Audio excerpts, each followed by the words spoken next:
bienvenue sur les nouvelles de la Keshe Fondation, donc présentées par l'équipe francophone. Donc nous sommes aujourd'hui le jeudi 28 juin et il est 20 h. Alors les traductions aujourd'hui sont les traductions et résumés du 227e enseignement public qui a eu lieu le 7 juin 2018. Alors, il faut savoir que donc les traducteurs sont Hassan, Christiane et moi-même. Alors, il faut savoir que dans ces trois parties d'aujourd'hui, il y a une première partie qui est très technique, partie concernant le processus de conversion de la lumière et de la transmutation des champs, donc avec pas mal de schémas. La deuxième partie, traduite par Hassan, c'est plutôt des questions-réponses sur différents sujets. Et M. Keshe va revenir sur l'affaire suite à l'accident de Naomi et Fabio. Et ensuite, la troisième partie donc, de Christiane est plutôt liée aux expériences faites en Roumanie et puis différents conseils de M. Keshe par rapport à ce qu'on doit faire à l'heure d'aujourd'hui pour diffuser ces enseignements. Voilà, donc on va commencer cette première partie, donc traduite par moi-même. Donc c'est M. Keshe. Alors, la connaissance doit se tourner vers la compréhension de la totalité du travail du plasma. Il s'agit de comprendre comment un plasma sphérique se convertit en un plasma de forme cylindrique et allongée que l'on appelle lumière, et comprendre comment cette lumière se transforme à nouveau par elle-même de l'énergie à la matière. La création de la lumière et le déplacement de la lumière sont des conditions dictées par l'environnement que traverse le plasma ou par lequel il est attiré. Et d'autre part, cet environnement peut être utilisé pour faire voler et tourner ce plasma de lumière. Nous commençons à faire des ganses qui, au départ, sont des champs en rotation. Pour certains champs, si vous créez un environnement correct, vous voyez apparaître comme une lumière. Et quand cette lumière arrive à destination, elle doit se manifester par elle-même. C'est le plasma. Porte-t-il l'énergie du cuivre ou porte-t-il l'énergie de l'hydrogène? Porte-t-il en fait une condition qui lui permet, dans les conditions de champ magnétique et gravitationnel de sa destination, de se convertir par lui-même en état matière? Voilà, donc là, le premier schéma. Donc, ainsi, la lumière elle-même est une transmutation des champs dépendante de la force de ces champs selon ce qu'ils peuvent transporter et ce qu'ils peuvent délivrer au point de destination, et ce, en respect de l'environnement. Les rayons du soleil, au travers des champs magnétiques plasmatiques, se déplacent dans ce sens. Donc là, il a fait ce schéma. Bon, en fait, le ganse ou le soleil, vous verrez dans le schéma juste après, en fait, là, vous retrouvez le soleil. Hein. De toute façon, le principe est le même. Donc, les rayons du soleil au travers des champs magnétiques plasmatiques se déplacent dans ce sens.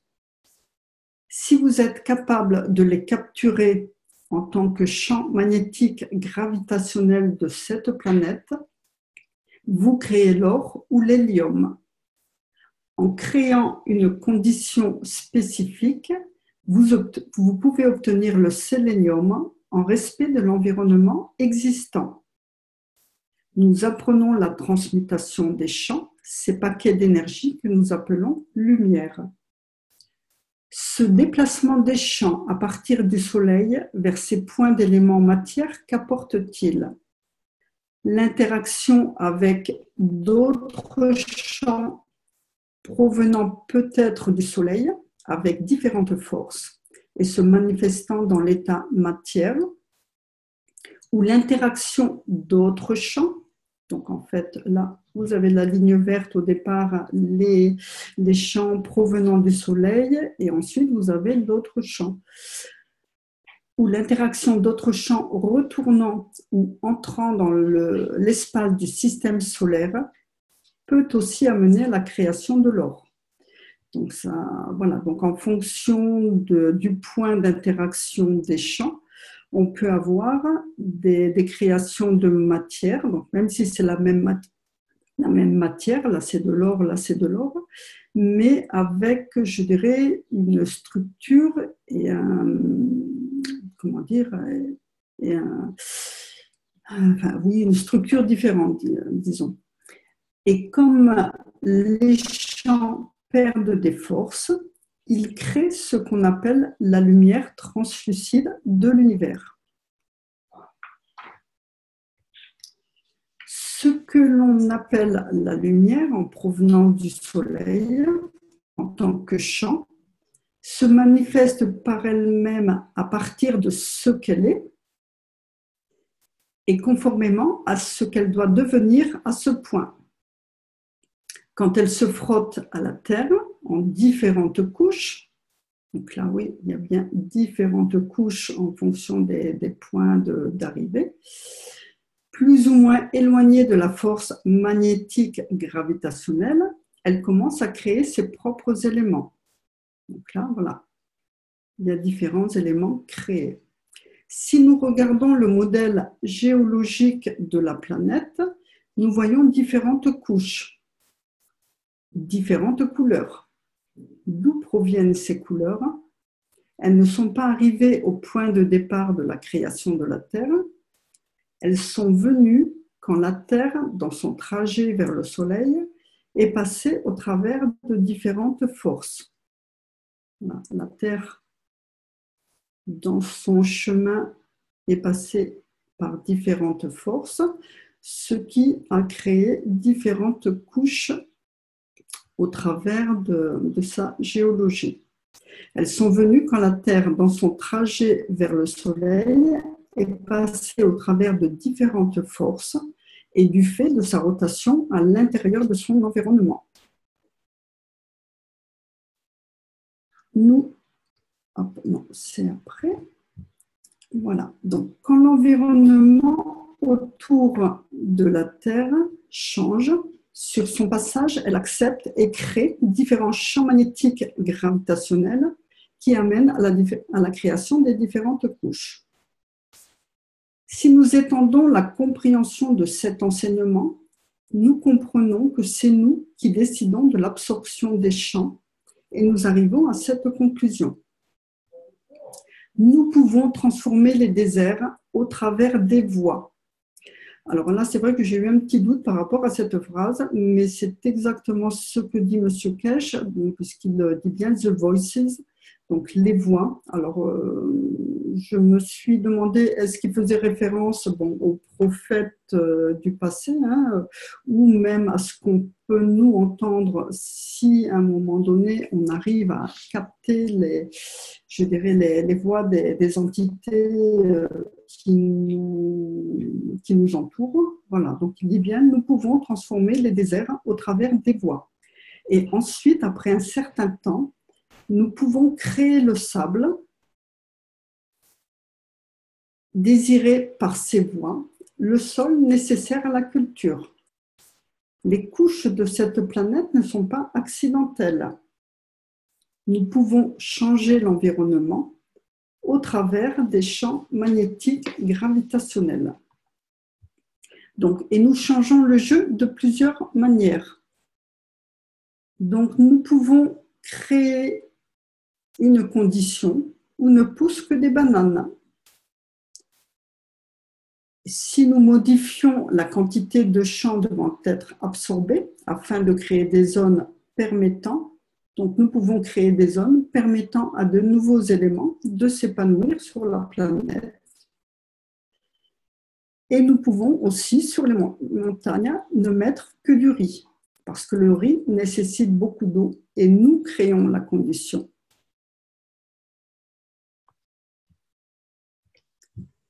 Le changement plasmatique dans l'environnement dictera la courbure de la planète. Ceci peut s'appliquer à nos propres maisons. Et dans un coin, nous pouvons créer un environnement tropical avec des fruits exotiques, dans un autre, des herbages, et dans les autres, tout ce que nous aimons. Et c'est ainsi que la nouvelle génération, suite à la conversion des champs en provenance de l'univers, sera forcée d'accepter et ira dans les profondeurs de l'univers. Si vous allez sur une autre planète, il vous faut créer la condition de cette planète. Il suffit de savoir quels sont les champs entrants et quel système mettre en place pour que ces mêmes champs créent les champs magnétiques gravitationnels permettant de faire pousser des carottes. Enfin, des carottes ou autre chose, bien sûr. Avez-vous besoin de terre pour les cultiver ou avez-vous uniquement besoin de la graine? Car en apportant les conditions correctes, elle peut pousser sans avoir besoin de terre. Vous pouvez faire pousser de la végétation alcaline dans les endroits acides et obtenir une production acide dans les endroits alcalins. Vous avez simplement à comprendre comment convertir la lumière ou ce que nous appelons le déplacement plasmatique des champs de l'univers. Voilà, donc ça, il va revenir continuellement. Hein. Donc maintenant, on est sur le livre 2, sur la compréhension de la conversion de la lumière. La lumière est la transmutation, le transport des entités plasmatiques. Certaines deviennent la lumière de la Lune, d'autres la lumière de Saturne. Mais avec notre force, nous ne réussissons pas à nous transporter. Quand vous êtes sur la ligne d'une autre planète, vous recevez la même force de lumière qu'auparavant. La luminosité de la Terre ne change pas, parce que le champ magnétique gravitationnel de la Terre ne fait que tirer les champs plasmatiques lumineux de l'entité qui est à ce niveau de force où elle est attirée. Nous absorbons, nous attirons en fonction du champ magnétique gravitationnel des points centraux de la Terre. L'interaction des champs dans la dimension plasmatique crée la vie et cette ligne est d'une certaine manière la structure de l'existence de l'entité. Ça paraît très important. L'interaction des champs dans la dimension plasmatique crée la vie et cette ligne, donc il parle souvent de ligne de communication, et d'une certaine manière la structure de l'existence de l'entité. Nous n'avons pas besoin des yeux pour voir. Même aveugle, la dimension de l'interaction des champs, sans aucune de ces connexions, crée sa propre dimension de confirmation de l'existence. Si vous n'avez pas ces connexions, il faut énormément travailler sur l'énergie du plasma du corps de l'homme. Ainsi, il utilise la vision de l'âme de l'homme. Ainsi, chaque entité a des frontières selon sa compréhension. Vous pouvez percevoir absolument tout, parce qu'il n'y a pas d'interaction avec l'équilibre du liquide salé spécifique de l'œil qui confirme la manifestation de l'entité dans la physicalité. Nous voyons au travers de la force d'interaction des champs avec l'âme de l'homme. Comment convertir les particules en état matière pour se manifester en différentes forces? C'est la compréhension de la totalité des mouvements des champs plasmatiques. Il faut ralentir ce transfert et trouver l'équilibre entre les champs magnétiques gravitationnels de l'endroit. D'une certaine manière, quand vous arrivez telle une lumière, un rayon, une particule ou quoi que ce soit, comment vous libérer? Comment par vous-même apporter la manifestation sans créer de dommages? Alors, vous êtes la lumière, vous arrivez avec le vaisseau à une vitesse dépassant l'imagination. Vous souhaitez vous manifester par vous-même. Vous êtes un rayon et vous n'êtes pas sphérique. La seule façon d'exister et de confirmer votre existence est de convertir le plasma. D'une certaine manière, le plasma peut s'équilibrer de lui-même dans la dimension de la rotation et de la force où il se situe. Donc voilà, vous êtes un rayon, vous arrivez sur la planète, on va dire la planète Zeus. Qu'est-ce que vous faites? Il faut vous recréer une physicalité. Donc vous devez pour ralentir et retrouver une physicalité, vous devez tourner dans les deux directions, horaire d'un côté et anti-horaire de l'autre. Voilà, parce qu'on arrive à une vitesse dépassant l'imagination, comme dit M. Kesh. Et pour recréer une physicalité, il faut qu'on soit à même de ralentir. Donc, tourner dans un sens, un côté dans un sens et l'autre côté dans le sens contraire, sens opposé. Vous démarrez en tant que plasma, vous convertissez vos champs par vous-même et vous êtes attiré à une très grande vitesse. Et au point où vous arrivez, vous devez à nouveau convertir vos champs, mais vous ne pouvez pas vous écraser comme une voiture. Vous allez utiliser l'âme de l'homme.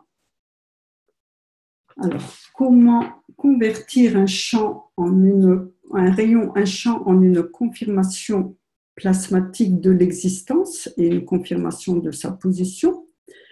Revenez aux tout premiers enseignements et comprenez que ceci est une plateforme.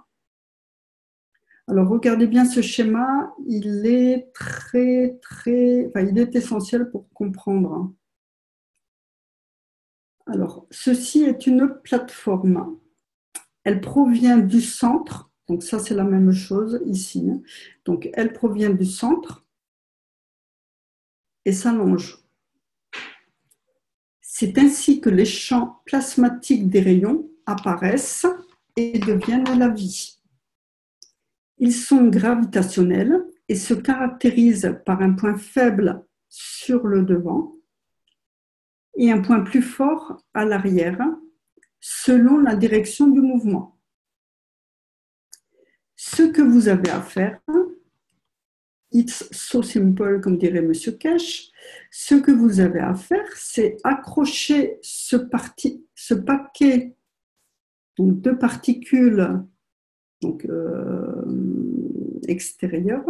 Vous devez accrocher ce paquet ici, donc au point fort, et accrocher son centre magnétique, donc le point le plus fort, et accrocher son centre magnétique à l'avant.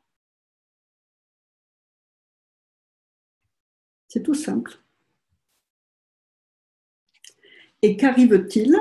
Le plasma s'ouvre tout simplement et se transforme par lui-même en une forme sphérique à partir de la lumière et sans aucun dommage. Le processus est très rapide. Vous accrochez votre champ gravitationnel et votre champ magnétique de façon opposée et votre plasma se déroule de lui-même. Et parce que vous avez un flux continu, vous construisez par vous-même la forme de la sphère ou la forme correspondant à la dimension où vous êtes. Le processus de la conversion des champs est très important. Comment décidons-nous et à quel niveau le faisons-nous? Pour ceux qui travaillent au vaisseau spatial, vous pouvez construire un vaisseau qui se comporte comme un rayon. Et vous pouvez créer un système qui se comporte également comme une particule ou comme une onde, aussi longtemps qu'il ne contient pas d'entité. Il n'a pas de tangibilité et au point de manifestation, vous pouvez passer de l'un à l'autre. Nous comprenons le processus de déplacement de la lumière. Nous comprenons le transfert et la mutation d'un champ d'un point à un autre en fonction de sa propre force. C'est l'un des attributs du Créateur. C'est nous-mêmes, à l'intérieur de la dimension physique de notre existence, qui créons, par l'interaction des différents gans, l'âme de l'homme. L'âme du Créateur porte le spectre de l'existence. Il a donné la force pour nous amener à la création du cuivre, des gans, Et quand vous avez créé la dimension de l'existence dans le spectre complet de l'énergie, vous avez amené nombre d'univers, nombre de galaxies, nombre de parties de l'unicos à confirmer leur existence. Maintenant, vous comprenez comment le Créateur est en moi. Et je suis une partie du Créateur.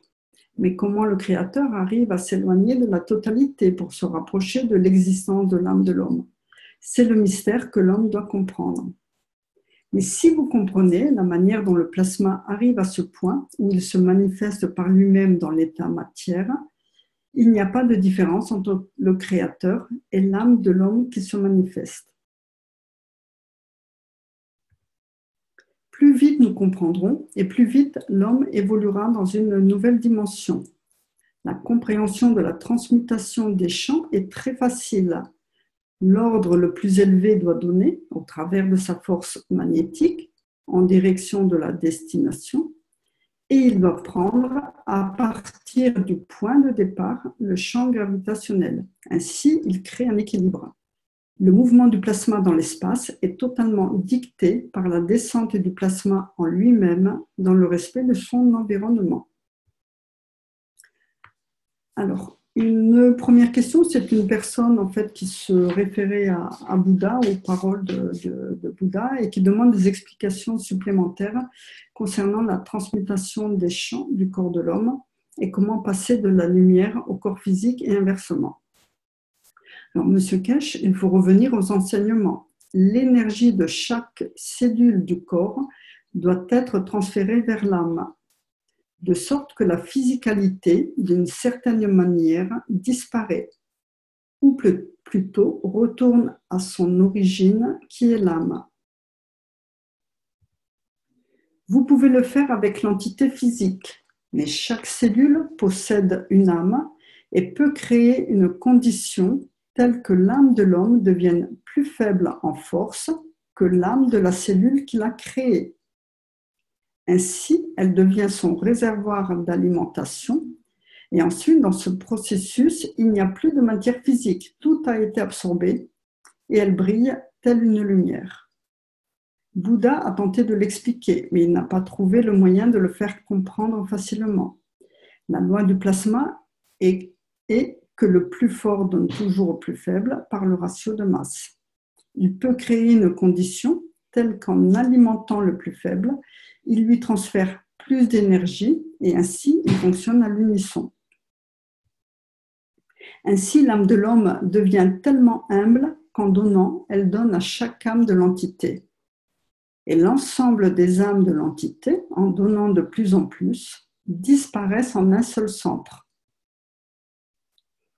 Vous devez utiliser l'émotion de l'homme. Et ensuite, il vous reste une seule âme qui porte toute l'énergie de chacune des âmes de l'entité. Et maintenant, pour survivre, elle doit être capable de donner. C'est, d'une certaine façon, le point d'interaction ou le point d'absorption. L'âme de la physicalité peut devenir tellement faible en substance dans la force qu'elle est capable de nourrir l'âme de l'homme. Ainsi, d'une certaine manière, vous retournez vers une seule âme centrale qui est l'âme de l'homme. Et d'une certaine manière, vous convertissez la totalité de l'homme en une seule entité. Et si cette entité est absorbée par une plus grande, elle devient comme la lumière. La lumière se déplace à partir du soleil vers la terre et nourrit le plus faible. Au travers de la direction du mouvement, la lumière continue. Vous dites qu'elle disparaît, mais en réalité, c'est un champ massif d'énergie. C'est la totalité de l'énergie de l'existence de l'homme. Vous devenez une lumière capable de se manifester par elle-même dans une dimension qui a la force de dimension de l'ensemble des entités de cette région de l'univers, en accord avec les champs magnétiques gravitationnels de cette planète. Dans le détachement, l'âme de la physicalité nourrit l'autre pour confirmer son existence dans la physicalité. Et quand l'homme part, il convertit l'énergie de la physicalité vers la région de l'âme. Si je me souviens, quand un homme meurt, l'énergie relâchée est égale à 18 bombes d'Hiroshima. Mais si vous pouvez créer une condition de l'âme qui, d'une certaine façon, peut absorber la totalité de 18 bombes nucléaires, alors vous vous rendez compte de la quantité d'énergie qui peut être absorbée par le corps de l'homme. Ainsi, si vous êtes dans l'acceptation de votre existence, vous avez la possibilité de transmuter vos champs et retourner vers votre âme. Mais n'oubliez pas, chaque cellule produite par le corps de l'homme a donné le partage de son âme pour la totalité de l'âme de l'homme dans la réduction de sa force au point d'interaction. Pour devenir une lumière, il faut être capable d'être suffisamment humble, de telle sorte que les âmes de votre propre existence transfèrent toute l'énergie pour vous nourrir et devenir ainsi la totalité d'un seul. Et pour que la totalité d'un seul, en interaction avec un autre, soit absorbée et devienne part de l'énergie de l'existence. C'est notre âme qui, au point de création, décide quelle force elle souhaite attirer à partir des champs du Créateur. Et la force de notre âme, au point de création, et son évolution dictent ce que nous absorbons à partir du centre de la création ou du champ originel, quel que soit le nom qu'on lui donne. Vous changez le plasma de votre âme au point d'interaction.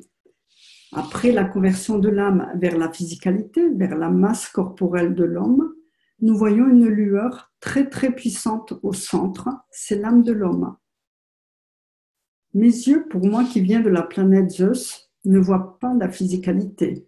Ils voient uniquement l'âme de l'homme.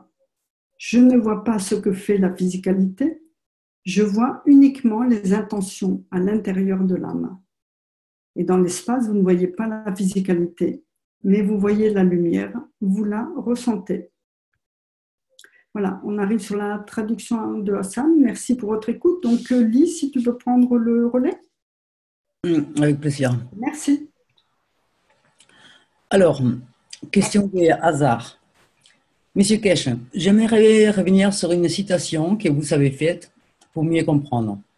Vous avez dit « L'unique entier devient le gap entre l'âme du Créateur et le cerveau, avec l'océan et les magmas qui, par la réduction des champs, mènent à la création de la physicalité du Créateur. Qui et dans quelle partie de l'émotion du Créateur l'homme veut-il naviguer avec la dimension de son âme ?» Donc, le Créateur a une âme, une physicalité et une émotion. Et en pratique, on dit « j'ai créé l'homme à mon image ». Le Créateur met en jeu tous ses propres aspects et nous en nous. Et c'est un aspect illimité de lui-même. Et ce que je nage dans les émotions du Créateur et ce que nos émotions représentent ces émotions, mais dans la physicalité. Qu'est-ce que les créateurs cherchent à accomplir, vu qu'on est plusieurs millions et qu'on est tous faits à son image? Veut-il amener des solutions ultimes et arriver à un point où on deviendra tous un?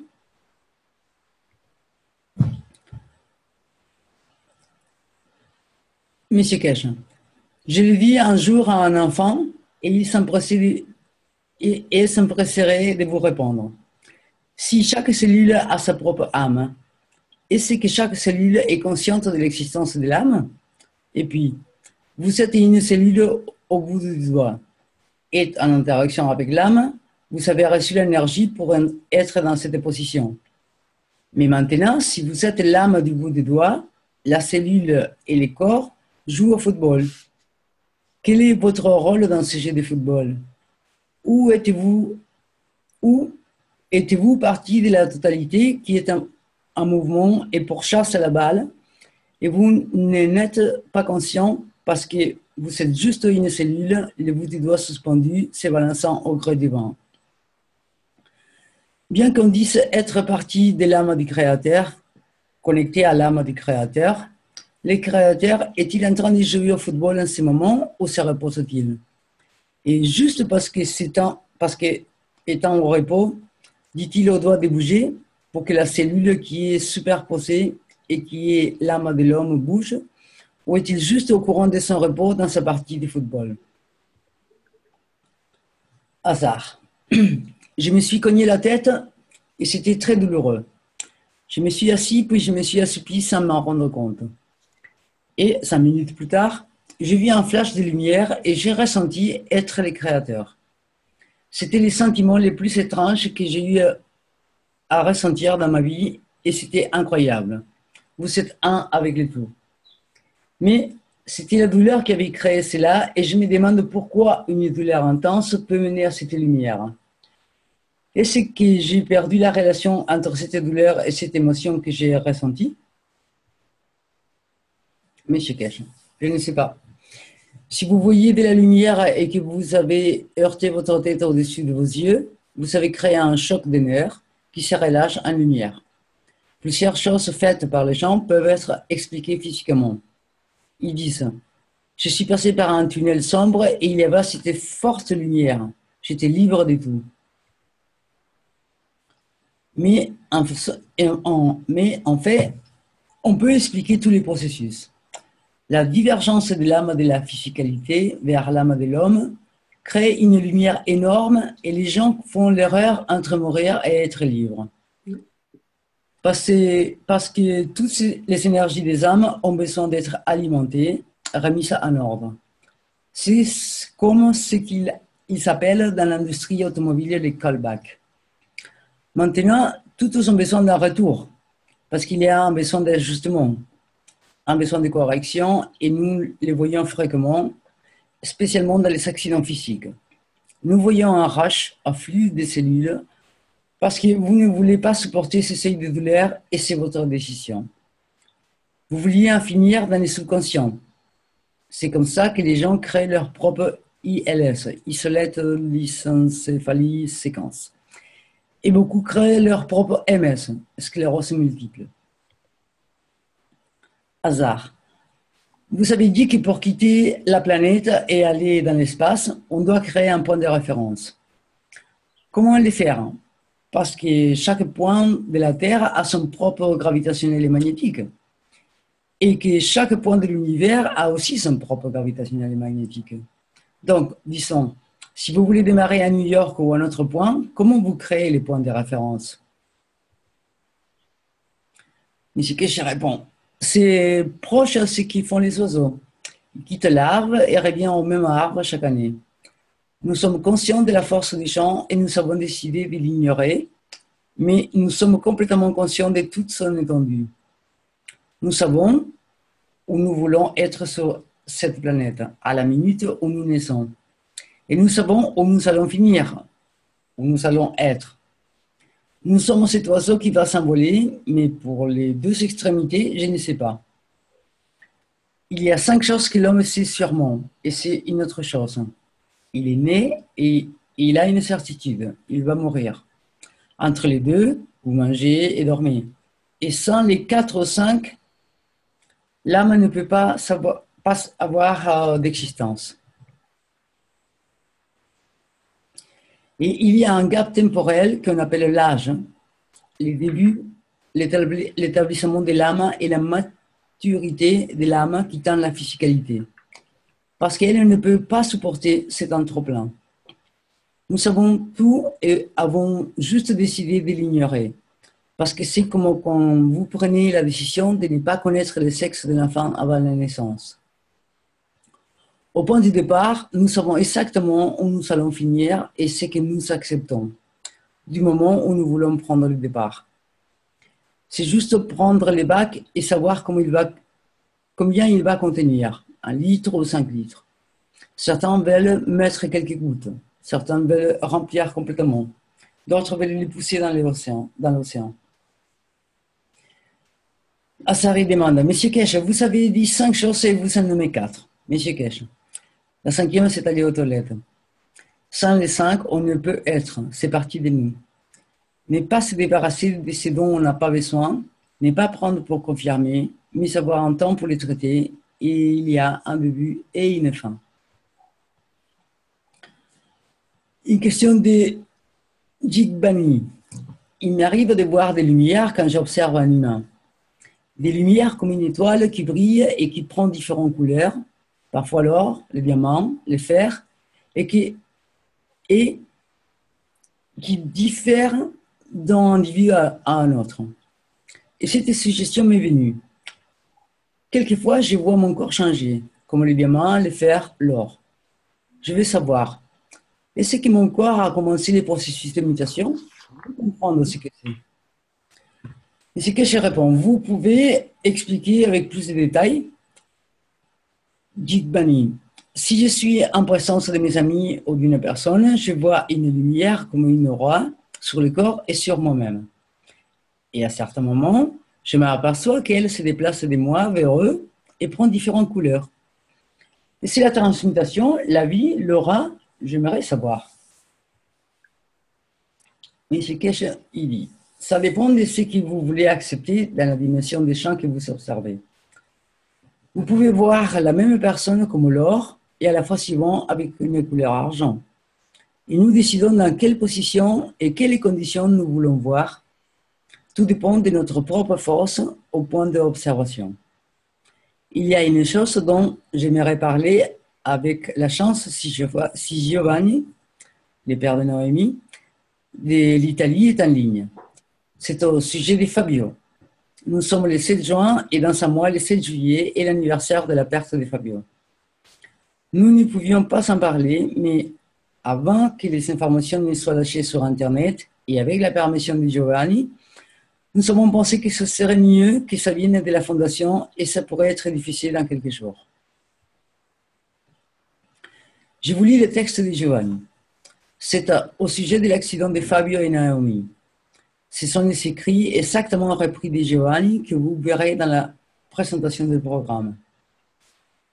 Les personnes impliquées étaient Naomi, Fabio et un conducteur de camion albanien. Jusqu'au jour d'aujourd'hui, on ne sait pas ce qui s'est passé. Et les investigations sont en cours depuis 2 ans. Mais les ingénieurs ont rapporté au ministre de la Cour qu'ils ont trouvé que c'est les camions qui heurtaient la voiture sur les côtés droits.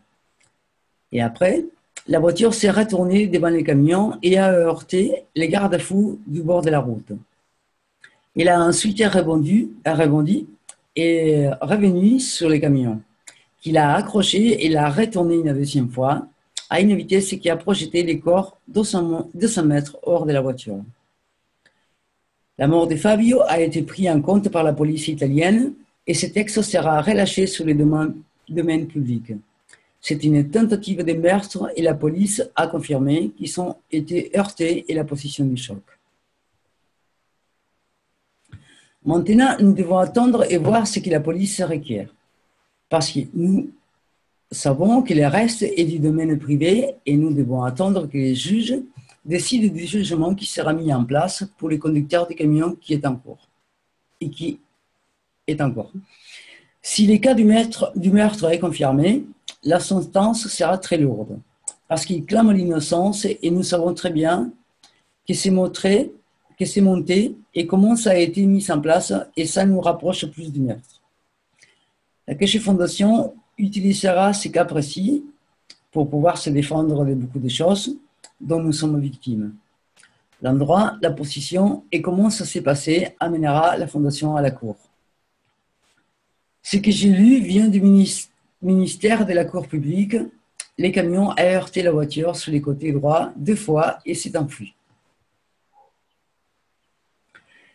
Ce sont des informations qu'on devait donner, mais nous ne pouvons pas interférer avec les lois de la justice. Mais nous sommes bien au fait de ce qui se passe et vous les verrez sur les chaînes publiques autres que la Fondation. L'équipe de la sécurité de l'AKF travaille fort en coulisses à trouver un lien pour les gouvernements belges et les chauffeurs de camions albaniens. Ça concerne une personne en Belgique. Nous l'amènerons à la Cour de justice de Den Haag ou à la Cour de justice européenne.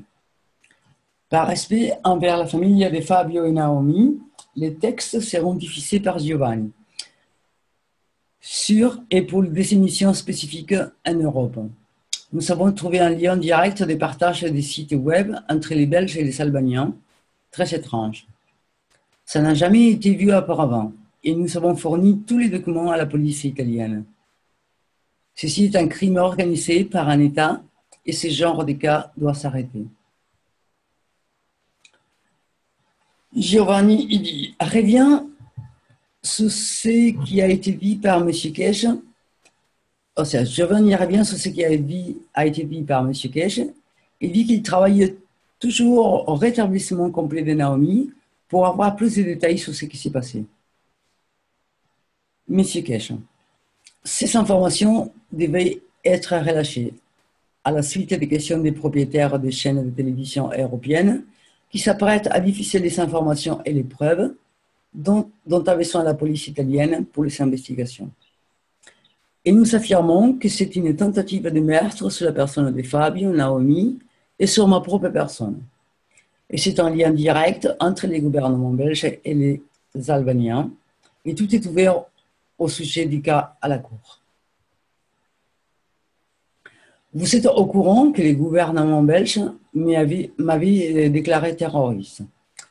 Il espérait que les Américains allaient supporter quand ils verraient un cas de terrorisme, vu ma position de physicien nucléaire, mais ils n'ont pas appuyé.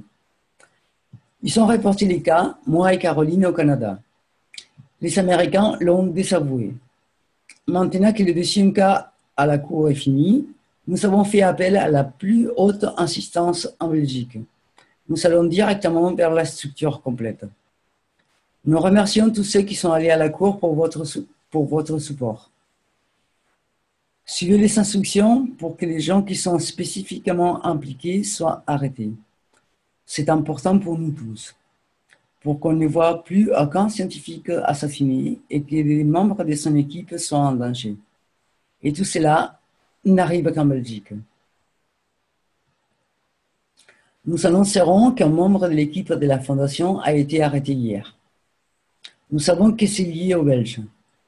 Et ils nous sont infiltrés au plus haut degré et c'est devenu un crime international organisé.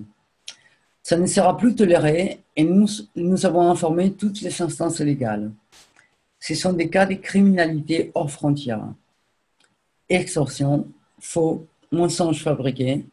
Nous en avions apporté des preuves pour chaque cas, prouvé qu'ils étaient fabriqués et comme ils ont permis à la police de devenir intimidés dans une cour de justice avec des fausses confessions.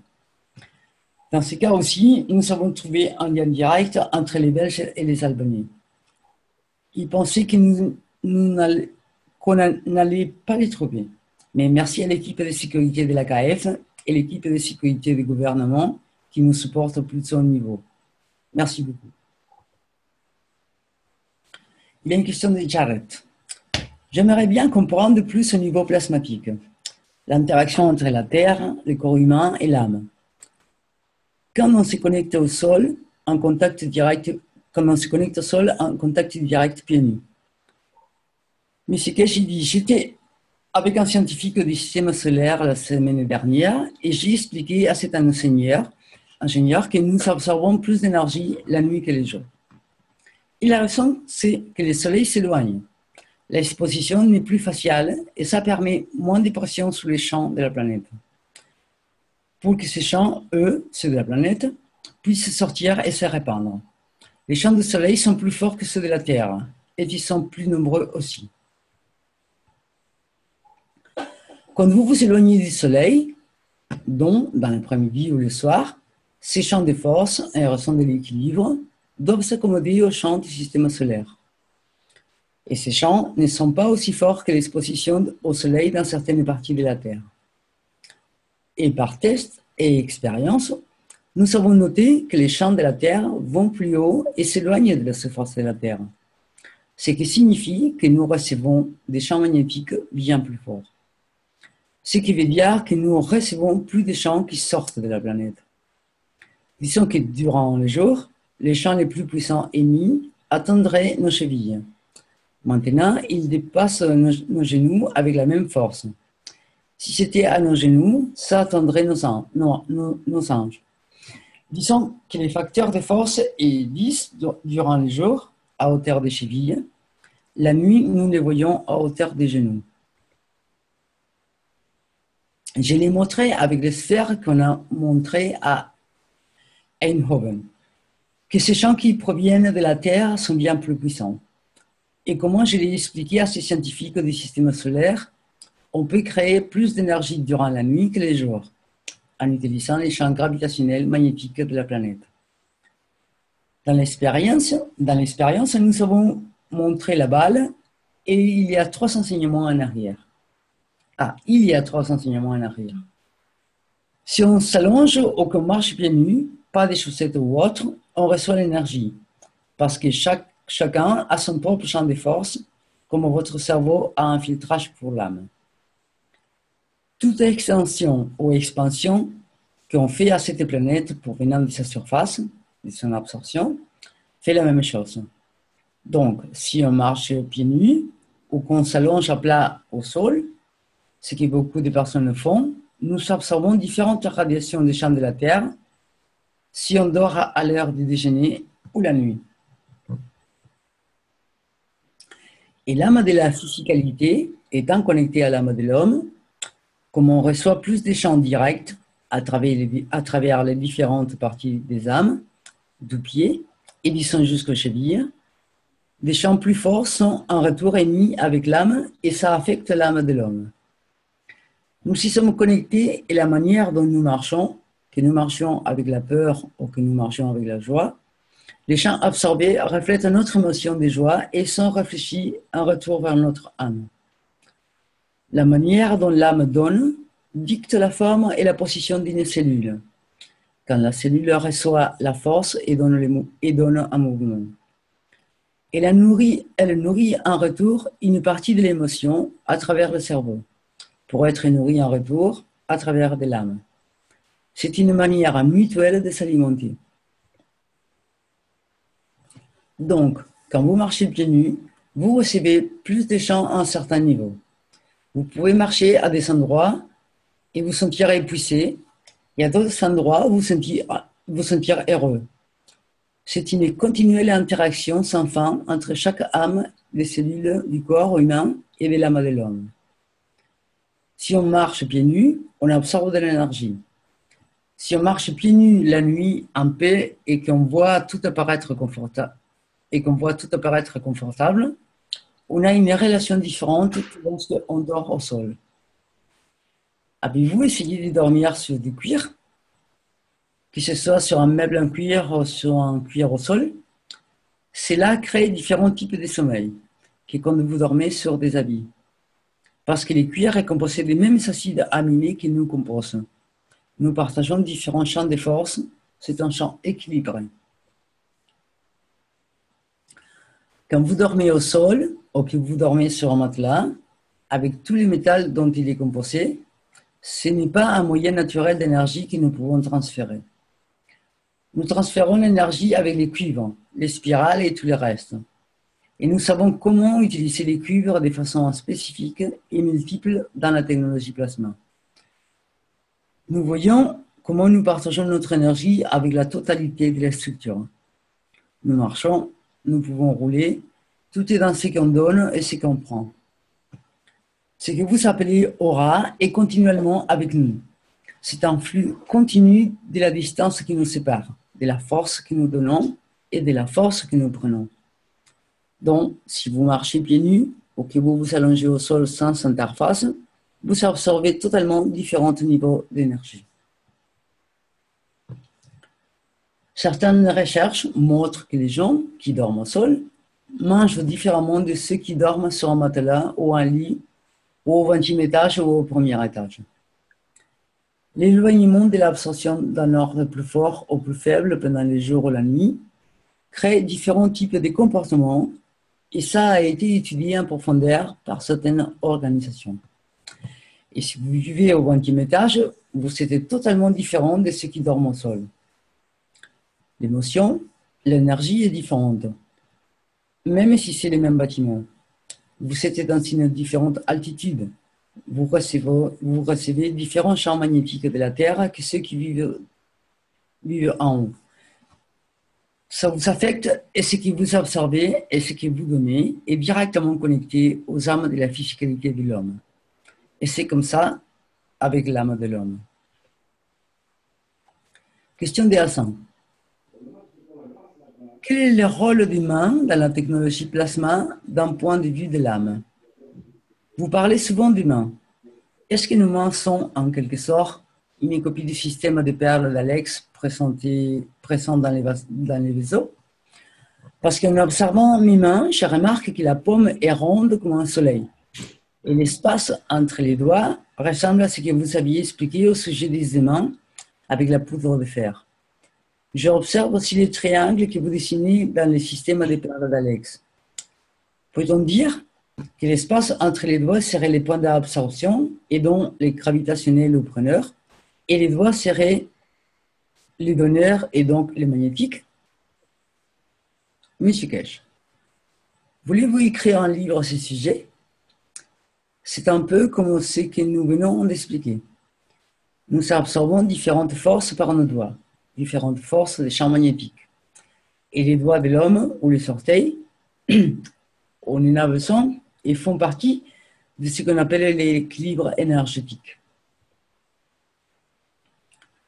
Et comment nous réagissons, ce que nous sommes, et comment notre âme dicte les opérations, peut être monté. Nous l'observons par la forme des doigts, la façon dont vous les supportez, la façon dont vous donnez la main quand vous saluez. Et avec vos doigts, peut-on dire, avec vos doigts, peut-on dire sur l'arme de l'homme? Je pense que les gens qui ont créé la poignée des mains, et les Japonais sont très intelligents, ils ne les font pas parce que sinon, vous pouvez les lire. C'est pour savoir comment vous vous sentez et savoir à qui ils ont affaire et ce qu'ils en attendent et ce qui va être fait ou ce qui est prévu d'être fait. Merci. Voilà. À suivre. Merci. Merci, Lee. Avec plaisir. Merci, Lee. Donc, nous continuons avec une question d'Angelo qui vient de Roumanie. J'ai envoyé du matériel concernant les expériences que nous avons faites le mois dernier avec une sorte de dispositif Magrave. Il s'agit d'un appareil spécifique en interaction avec le corps humain. Nous avons fait quelques mesures avec un médecin car nous ne sommes pas thérapeutes. C'est un dispositif avec du plasma liquide de zinc et de CO2. Notre but était de créer un plus grand plasma dans ces tubes et de propulser ces champs avec 2 moteurs, de sorte que nous pouvons faire varier le flux de ce plasma liquide à l'intérieur de ces tubes et observer les interactions après avoir interagi avec ce dispositif. Le but est surtout de ressentir des interactions et si elles sont bénéfiques pour l'équilibre énergétique du corps humain. Pouvons-nous aller plus loin avec ce type d'appareil? Avec quelle amélioration? Et peut-être l'utiliser pour le transport ou pour un appareil volant en ajoutant un autre tube. Monsieur Cachi, oh, c'est très joli, mais peaufinez et revenez la semaine prochaine. Des tests ont été pratiqués en double aveugle pour rendre la méthode aussi précise que possible. Et les sujets ont été mesurés avec l'appareil Kirlian. Donc là, on rentre dans la vidéo. Oui. Attends. Parce qu'elle est assez intéressante. Voilà.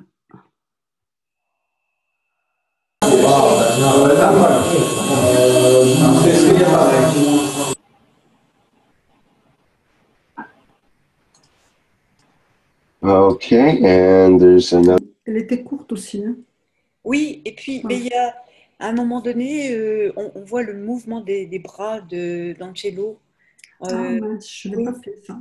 C'était pas évident. C'est vrai qu'elle est. Il y avait beaucoup de sons, enfin beaucoup de voix en arrière, et je pensais que ça n'était que cette partie-là. C'est pour ça que ça. Mais voilà, c'est pas grave. De toute façon, l'important, c'est de voir comment on peut travailler avec cet appareil. D'accord, Voilà. merci. Merci Sylvia. Monsieur Kesch, c'est juste le flux, un écoulement de fluide dans chaque tube. Angelo, oui, dans le tube gravitationnel, c'est du ZNO. Dans le tube magnétique, c'est le CO2. Monsieur Kesch, c'est vraiment bien. C'est un système à grande vitesse avec rotation des Gans que nous ressentons ici et de plus construit en forme de sphère. Quelqu'un d'autre peut s'asseoir de l'autre côté en cours d'exécution. Et voyez si les deux ressentent la même chose. Dans la culture maya ou dans l'Extrême-Orient, ils avaient l'habitude de ces sortes de choses. Angelo, j'ai eu un résultat sur une sciatique avec laquelle j'ai lutté plusieurs années. Avec l'appareil Kirlian, je reperçois mieux mes zones d'efficience et je remercie toute l'équipe autour de moi. Monsieur Kesch, beaucoup de mesures sont pratiquées avec plusieurs appareils. Pour l'instant, nous partageons les données avec une grande ouverture d'esprit. Essayez de ne pas avoir de préjugés pour promouvoir l'une ou l'autre chose. La façon dont vous les affichez n'est pas acceptable d'un point de vue scientifique. Beaucoup de recherches ont été faites à ce sujet. Je connais des centaines d'expériences différentes faites par l'équipe russe de l'espace.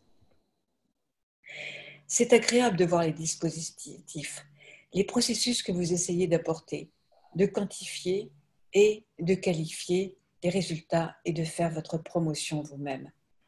Actuellement, nous participons à une recherche médicale massive. Personnellement, j'ai passé presque un an à tester toutes ces machines de démonstration et je n'y crois pas beaucoup. Vous avez une belle équipe en Roumanie. Je vous ai rencontré à la clinique que vous avez montrée. Essayez de vous organiser, de consolider votre travail, de le soumettre à vos universités que nous soutiendrons. Cela deviendra une des pierres angulaires de cette ouverture dans l'application médicale. C'est fantastique de voir la façon dont vous avez la liberté, dans la façon que vous travaillez. Vous viendrez dans la direction de cette technologie partie médicale. Amenez les fonctionnaires à surveiller vos travaux. Il est temps de changer la position de l'historique de la Fondation. Rick, donc c'est publié dans la revue Scientific Plasma. Donc là, il y a le lien et on arrive directement sur le... Merci, oui. Monsieur Kesch, dans les publications, n'entrez pas dans les détails de vie, mais dans des exemples quantitatifs et qualitatifs. J'ai vu les équipes roumaines qui comprennent la technologie du plasma. Je pense qu'elles sont sur une rare position dans laquelle nous pouvons voir la percée professionnelle médicale. Angelo, nous faisons étape après étape, mesure après mesure, pour chaque sujet, pour chaque perspective. Il y a 30 pages actuellement. Monsieur Kesch, oui, j'ai passé 6 mois à essayer de qualifier cette machine et ce n'est pas définitif. De mon point de vue, c'est trop aléatoire, trop fantaisiste pour vendre les programmes de ces systèmes. L'un de nos centres de recherche a soumis les balles de Gans pour la certification. Nous espérons qu'il aura sa propre certification. À partir de là, nous pourrons aller avec les équipes médicales voir la qualification d'un système certifié. En Roumanie, essayez de construire un système puis d'obtenir sa certification.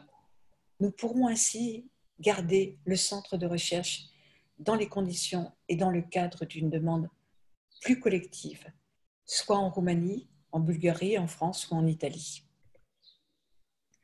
Nous commencerons à travailler comme une équipe afin d'obtenir la certification médicale pour tous les systèmes disponibles et pour les autres équipes de la Fondation et les soumettre aux gouvernements respectifs. Nous devons devenir collectifs. Vous connaissez les systèmes dynamiques, vous pouvez les soumettre et ensuite utiliser ceux qui sont dans les murs du protocole central de la Fondation. Les Français peuvent le soumettre sur le dos des 2 autres qui ont déjà été reçus et alors les Britanniques peuvent utiliser les 3 autres. Cette idée ne vient pas de moi, c'est de la FDA. Quand vous soumettez et amener autant de pays, cela vous donne une chance d'obtenir la certification immédiatement. Nous faisons beaucoup de travail de patch et nous devons commencer sur le côté médical et agricole. Nous avons besoin de commencer une gestion dans la Fondation Kesh et vous montrer d'autres systèmes. Le docteur Rodrigo et de nombreuses personnes utilisent la version dynamique, comme les Autrichiens, qui ont obtenu leur certification avec les bobines, je pense faite par le docteur Klaus dans leur enseignement médical. Regroupez n'importe quel système ensemble, puis soumettez-les pour une application collective. Nous avons juste le temps de la faire. Peut-être que les Roumains ont à prendre la tête de cette audience. Montrez-moi l'enseignement médical que je comprends, bien sûr. Angelo, c'est très logique ce que vous dites. Nous devons le faire. Puis-je penser que c'est une classe dans l'enseignement médical? Monsieur Kesh, tentez d'obtenir la certification à travers l'Europe et dans le monde entier. Déposez vos données audio, vos certifications, que tous les résultats s'empilent. Nous sommes venus pour mettre notre travail collectivement sur les cas médicaux. Nous avons convenu avec 850 avocats le partage de tous les cas. Nous devons trouver 50 cas que les médecins vont surveiller. 50 patients peuvent être trouvés, des équipes de médecins gouvernementaux dans les universités ou le centre médical du cancer vont surveiller ces cas. Le grand avantage, c'est que ces systèmes sont bon marché à faire et si pratiques et si efficaces, utilisables dans le tiers-monde de personnes pauvres. C'est là que nous devons intervenir. Une équipe médicale en Malaisie commence à mettre tous les systèmes similaires ensemble, puis les soumet aux certifications. Soumettez vos articles, vos applications scientifiques à travers les différentes fondations Kesh. Nous devons pulser vers le haut. En finalité, le début de cet enseignement est tel que nous le voyons maintenant. Nous essaierons de faire coïncider les enseignements avec ceux d'il y a 2-3 ans pour suivre et comprendre la structure de la lumière. Si tout vient correctement, vous pourrez utiliser la conversion du plasma à la lumière, le transfert de la lumière à un plasma de la condition sphérique. Dans cette transition, vous pouvez produire ce dont vous avez besoin. C'est la transition qui mène la plupart du temps à la manifestation de l'entité. La place de l'environnement a donné à se manifester dans cette dimension. En étendant l'enseignement dans ce processus, cela continuera pendant un certain temps à développer la lumière et la compréhension du transport du plasma. Nous revenons dans la création pour comprendre la question entre l'âme de l'homme et le Créateur qui devient une partie de l'univers. Quand nous arrivons à la création universelle de l'univers, c'est la religion de l'univers. Nous comprenons la totalité de la création et le Créateur. Merci beaucoup pour aujourd'hui et s'il vous plaît, essayez de comprendre la première heure de cet enseignement qui est très importante, en particulier pour ceux d'entre vous qui se consacrent au transport dans l'espace. Merci beaucoup. Et donc, c'est la fin de ce Colin Chicken Seguir du 7 juin 2018. Parfait. Donc, moi, j'ai été assez touchée de ce que les Roumains ont fait. Et je trouve que c'est une petite unité qui est très pratique et qui est facile à faire. Ce que je voulais demander à Adil, c'est pour l'histoire des moteurs, qu'est-ce que tu mettrais toi comme moteur? Est-ce que c'est les petits moteurs des aquariums ou quelque chose de plus fort? C'est pour les tubes. Oui, tu sais, pour avoir cette rotation. C'est l'autre... non, avant. Encore avant. Encore. Voilà. Tu vois, c'est celui-là. Donc, il y a une sphère dans un sens et l'autre, en fait. Hein. Et donc, Ouais. Finalement, j'ai l'impression qu'il y a deux moteurs, tu vois, on les voit bien Oui. là sur les côtés. Donc, il y en a un qui va propulser dans un sens et dans l'autre. Et j'ai l'impression que c'est assez puissant comme énergie après. Donc, j'étais en train, et j'avais vraiment envie de le construire en fait, hein. Et j'étais en train de me demander, mais qu'est-ce que je vais mettre comme moteur? Donc, tu vas peut-être me donner la réponse. Bah, ça a l'air d'être des moteurs comme dans les brosses à dents électriques, on dirait. Ah oui, ah d'accord, ok. Ouais, des petits trucs, ouais, ah ouais. Ouais. Mais Ah, en fait, il y a l'eau qui circule dedans. oui, tout à fait. Oui, oui, c'est Ah, le placement en fait, hein. Il y en a un, c'est du ZNO et l'autre, c'est du CO2. Mais à ce moment-là, c'est les moteurs des petites pompes d'aquarium. J'ai ouais, ouais, l'impression. Oui, c'est J'ai ça. l'impression. Ouais, ouais, c'est ça. ah ouais. On a déjà acheté pour faire tourner du gans aussi, oui, tout à fait. Ah ouais. Ouais. Oui, Eh puis ben, en plus, c'est facile à trouver ça. oui, et puis je trouve que ça fait une petite unité qui est facilement logeable partout, en fait, hein, Ouais. que même tu peux transporter. Et puis là, Angelo disait que il s'était guéri d'une sciatique qui était Ouais, une vieille sciatique. assez incrustée, en fait, hein. Donc, bon, pourquoi pas? Allez. C'est des petites pompes qui se trouvent très facilement sur Amazon, hein, entre Ouais. autres. Ah d'accord, ok. Petites pompes il y a différents débits. Il y a juste un petit problème, il faut le savoir, c'est qu'il faut les amorcer. C'est-à-dire qu'il faut déjà qu'il y ait du liquide dans la pompe pour pouvoir lancer le circuit, hein. D'accord. Et oui, mais là, normalement, les pompes aquarium, ils sont immergés. Et là, les petits moteurs qu'on voit, ils ne sont pas immergés, quoi. Ah oui. Ah ouais. Ah oui, oui, il y a les deux Ah oui. sortes. Il y a les deux sortes. Oui, oui, tout à fait. Ah, Ah d'accord. bon, Oui. bon bah, ça je vais le noter parce que ça m'intéresse. Comme quoi, il y a des trucs comme ça qui te qui disent, Ouais. ok. Si vous voulez travailler sur la santé, il y a, vous vous rappelez le Gans de Gans? Oui, Voilà. c'est toi qui l'as fait l'autre jour, oui. Ah ouais. Oui, moi j'en avais fait. En fait, ce qui serait intéressant, c'est d'en refaire et de mettre ça dans deux réacteurs dynamiques et pouvoir placer quelqu'un au centre. Et ça sera très efficace. Ah oui. Ah oui. Mhm. Mhm. Tu peux Oui, expliquer monsieur. un petit peu plus?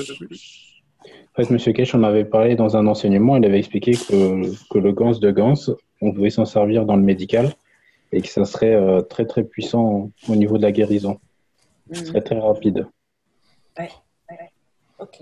Ah oui, Mhm. donc bon, écoute, on va mettre Moi, ça.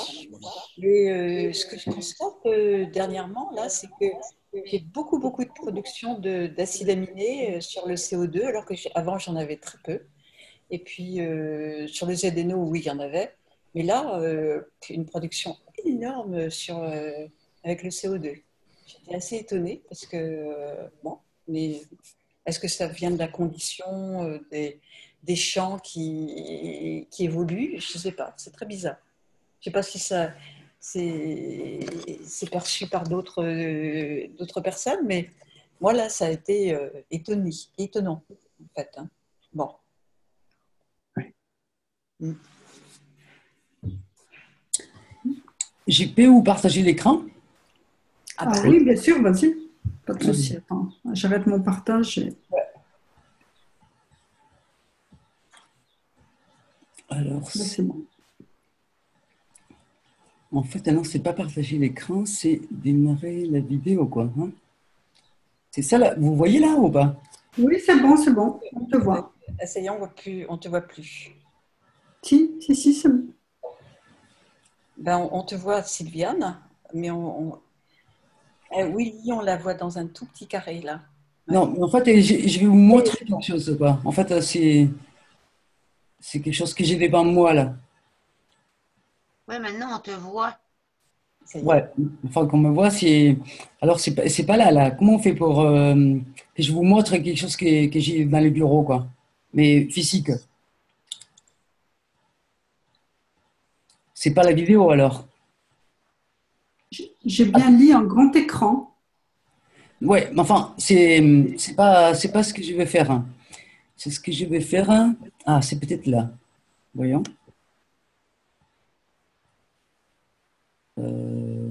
Voilà. Voilà. Alors.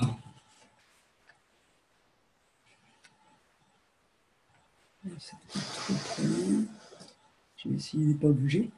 Ça, Ah oui, tu as fait un... c'est un ganse des ganses, quoi. Ah oui. Un ganse de ganse, oui. Un ganse des ganses. Et alors, en bas, il y a comme une espèce de poussière. Il y a même, je ne sais pas si j'arrête de bouger, vous voyez, en haut aussi, il y a des poussières qui bougent, quoi. Des trucs bizarres. Alors, je ne sais pas, ça fait un moment qu'il est là, quoi. Hein. On voit du blanc qui descend. Voilà, quoi. Mais on dirait, je ne sais pas, quoi. C'est bizarre. En tout cas, voilà, quoi. On pourrait l'utiliser, celui-là, alors. Un tube de ganse dans de l'eau salée. En fait, voilà, il y a deux tubes en verre. Ouais. Et je vais essayer de les poser. Voilà, il y a deux tubes en verre qui sont reliés par des câbles nano-côtés, quoi. Des cuivres nano-côtés. Et ça fait quelque chose dans les fonds, quoi. Je ne sais pas si j'arrive. Bon, les fonds, ils ne bougent pas trop. C'est les hauts, surtout, qui bougent, quoi. En tout cas, ça fait des mois et des mois qu'il est là, quoi. Hein. Ah oui, d'accord. Ouais. C'était à l'époque quand on l'a fait, là. Je ne me souviens pas, ça fait combien de temps, mais de temps en temps, j'ai la rajoute de l'eau, quoi. Ok. Bon, vous croyez que c'est utilisable? C'est pas juste la poussière environnementale, non? La bobine, elle est dedans l'eau. Hein. Il y en a une dans l'eau, une dehors. Non, en fait, il y en a une qui traîne dehors parce qu'il fait ses parties. En fait, celui-là qu'il a là. Ouais. Et il est là, je sais pas pourquoi. Je sais pas pourquoi. Mais en fait, si tu veux, je sais pas si tu arrives à voir là comme ça. Non. Là, on voit la bobine ici, quoi. Tu vois? Il est relié, quoi. Il rentre dans chaque tube. Ouais. Et voilà, les tubes, ils sont à l'intérieur, dans l'eau salée, quoi. Ouais. Non? Voilà. C'est super. Ouais, c'est pas mal. Et donc, donc, ce qui est en haut, ça serait quoi? Les acides aminés? C'est possible, oui. Oui, en principe, c'est ce que... Parce que ça ressemble à ce qui est en bas, et ça ponge, ça pendule là un peu. Ouais, c'est très étrange. Mais en tout cas, voilà, je vais essayer de faire une expérience à un moment ou un autre avec. Bon. Voilà. Par contre, c'est vrai que si tu as les mêmes éléments en haut et en bas, ce ne sont pas des acides aminés, puisque tu dis qu'il y a des petites... Oui, c'est vrai.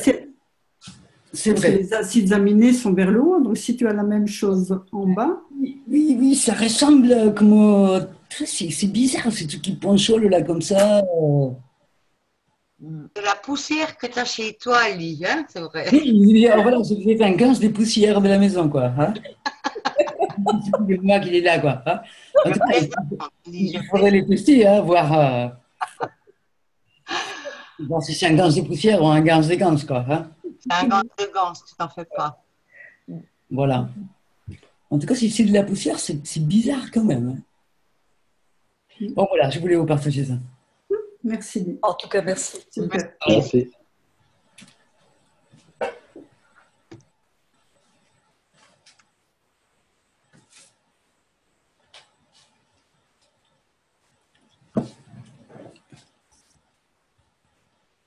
Quelqu'un a d'autres questions?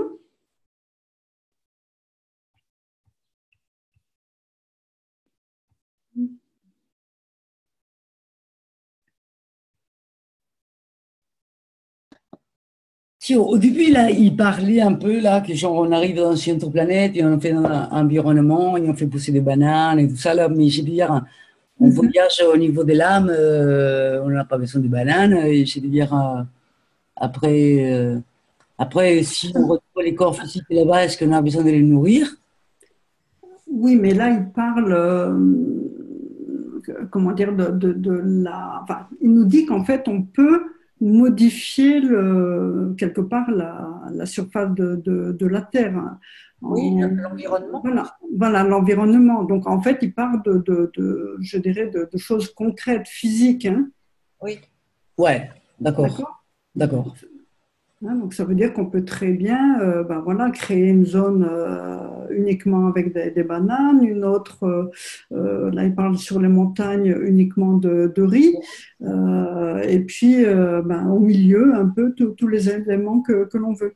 Donc ça, en fait, ce qu'il faut voir aussi, c'est voilà, ce qu'on laisse aux générations futures, comme il le dit aussi dans nos environnements. On peut, en fait, même chez nous, créer des zones différentes pour que ensuite tout ça interagisse avec l'environnement, et pour les générations futures, en fait, ça sera toujours là, hein, puisque les champs continueront à se manifester et à œuvrer et à interagir. D'accord.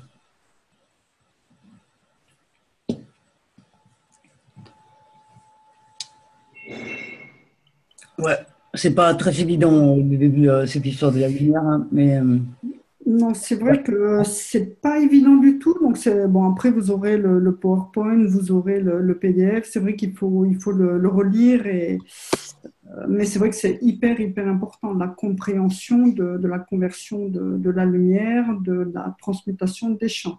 C'est vraiment un élément essentiel à comprendre à l'heure d'aujourd'hui pour pouvoir avancer dans le futur, parce que l'enseignement va devenir va aller encore plus loin. Donc aujourd'hui, voilà, l'essentiel, bon, mais de toute façon, il va revenir dans tous les enseignements, dans tous les prochains enseignements, il va revenir là-dessus. Hein, il fait un peu de... Enfin, voilà, hein, tant que ça n'est pas totalement rentré, il ne va pas passer à autre chose. De temps en temps, il nous donne des petites... comme il a l'habitude de faire, hein, il nous met sur le chemin et il nous fait avancer, et chacun à notre rythme. Nous avons les barrières, hein, nos frontières qui commencent à tomber et à s'ouvrir. Ouais, c'est vrai quoi. Les PDF qu'il a fait, Gigi, là, sous le livre, là, je les regarde souvent, quoi. Tu vois, j'essaie de m'imprégner, quoi. Tu vois, c'est parce que c'est pas bon non plus, quoi. Hein. Mais j'arrête de me dire que moi, je me dis que je vais les comprendre, quoi. Tu vois, voilà, quoi. Je fais pas des blocages là-dessus, quoi. Après, comme dit Monsieur Kesh, c'est hyper facile. À chaque fois, il dit. Oui, c'est très facile. Voilà. Ce qui est bizarre, c'est que c'est tellement très facile pour lui, et je veux dire, il y en a plein des nous. C'est trop facile pour nous. Ouais, voilà. C'est trop facile pour nous. Voilà. Mais c'est vrai qu'on a des barrières. Oui, voilà quoi. Chacun de nous a des barrières, et c'est pour ça qu'on a du mal à... Alors, je voulais poser les questions. Comment on enlève les barrières, hein, peut-être on y arriverait plus vite. Hein. Oui, tout à fait. Mais bon, ça viendra avec le temps, et il n'y a aucun souci. Hein, on arrivera à une compréhension totale. Et surtout à une pratique aussi. Bon, c'est pas le tout. Sur le papier, certaines choses paraissent relativement faciles, mais après, quand on veut le pratiquer, même sur soi, hein, on peut... non, mais même voir l'interaction des gants, tu vois, et comprendre ça, c'est pas encore à ma portée. Hein.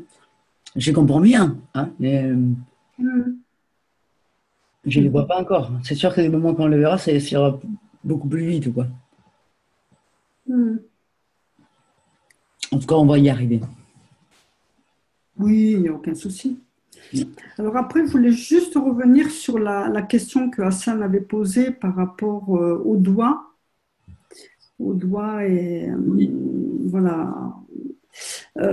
Enfin, je me souviens juste d'un enseignement de Caroline qui disait, en fait, bon, juste un petit conseil, le matin, quand vous vous levez, en fait, juste mettre Oui, j'asperger les mains là. voilà, s'asperger les mains et prendre juste les rayons du soleil ou même de l'atmosphère pour englober toute cette énergie. D'accord.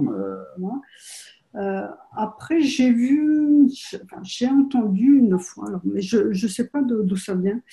En fait, par rapport au doigt, apparemment, le pouce serait relié à l'âme, l'index et le majeur seraient reliés à l'émotion, et l'annulaire et l'auriculaire seraient reliés à la physicalité.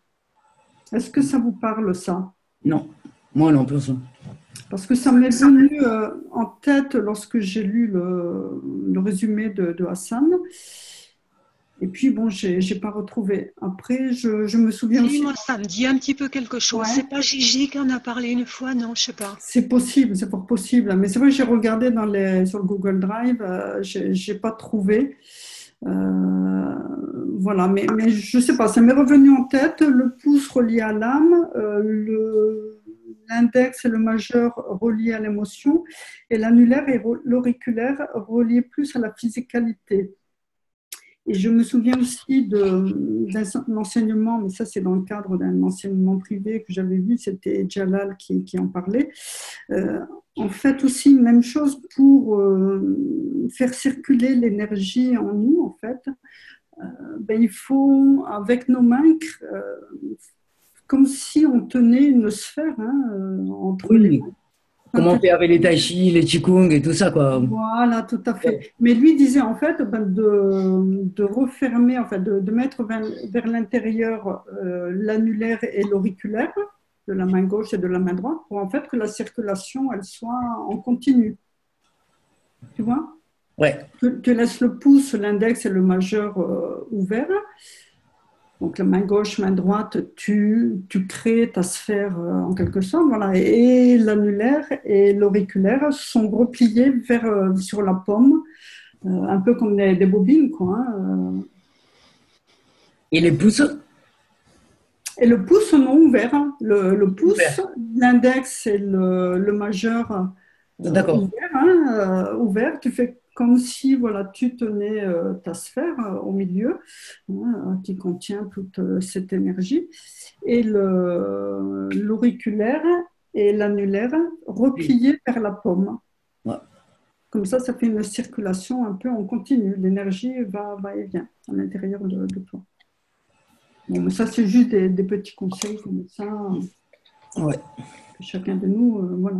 Tu fais de tai chi, toi, Guy? J'en ai fait longtemps. Tai chi, des années, ouais. Voilà. Pas d'autres questions?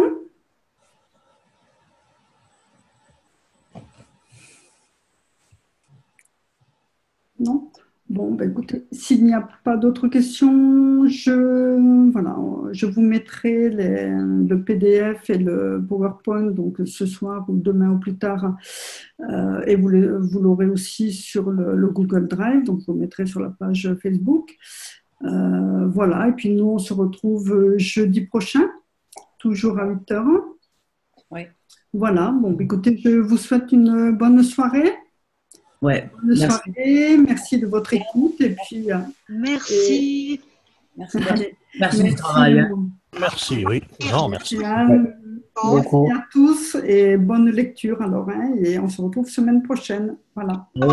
Ça marche, merci. Allez, bonne soirée, à bientôt, au revoir. À bientôt, au revoir. Au revoir.